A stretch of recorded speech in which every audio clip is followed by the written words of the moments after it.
இறை இயேசுவில் பிரியமுள்ள அன்பு உள்ளங்களே, அனைவருக்கும் வணக்கம். இன்றைய இறை வார்த்தை புனித மத்தேயு எழுதிய நற்செய்தியிலிருந்து வாசகம். அதிகாரம் 10, இறை வார்த்தை 24 33 வரை உள்ள சொற்றொடர்கள். இன்றைய மைய கருத்து அஞ்ச வேண்டாம். இன்றைய நற்செய்தியில் நாம் அஞ்ச வேண்டாம் என்ற செய்தி நமக்கு தரப்படுகிறது. ஏன் அஞ்சக்கூடாது? யாரை பார்த்து, எவற்றை பார்த்து அஞ்சக்கூடாது என்ற கேள்விகள் நமக்குள்ளாக எழலாம்.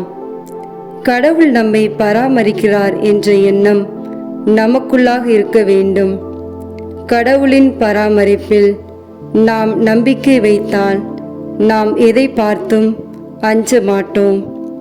அதற்கு உதாரணமாக கடவுளின் பராமரிப்பில் வாழும் சிட்டுக்குருவிகள் சொல்லப்படுகிறது. காசுக்கு 2 சிட்டுக்குருவிகள் விற்பதில்லையா?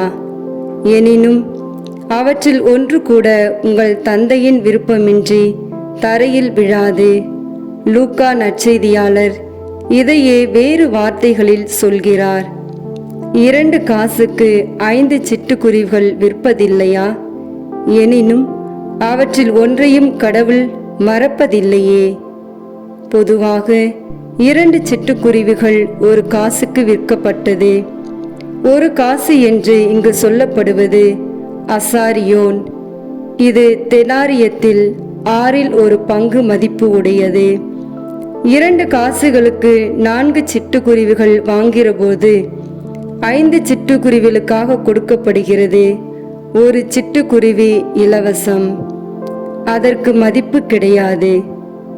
அப்படி மதிப்பில்லாத சிட்டுக்குருவியையும் கடவுள் பராமரிக்கிறார் என்றால் எந்த அளவுக்கு கடவுளின் உருவத்தில் படைக்கப்பட்டிருக்கிற மனிதர்களை அவர் பராமரிப்பார் என்பது நாம் அறிந்திருக்க வேண்டும். இறைவனின் பராமரிப்பில் நம்பிக்கை வைக்கிறவர்களில்தான் தங்களது பணி வாழ்வில் நிறைவாக சாதிக்க முடியும்.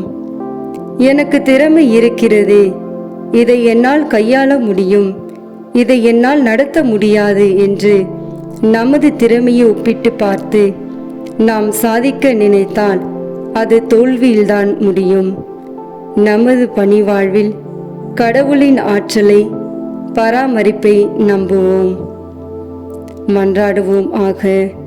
அஞ்சாதே, கலங்காதே, திகையாதே என்று கூறி எம்மை நாளும் பராமரித்து வரும் இறைவா, நன்றி பெருக்கோடு உம்மை வாழ்த்துகின்றோம்.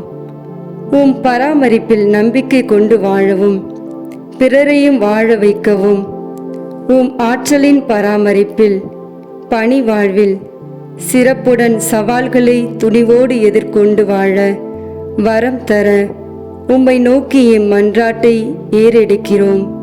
ஏற்று வரமருளும். ஆமீன்.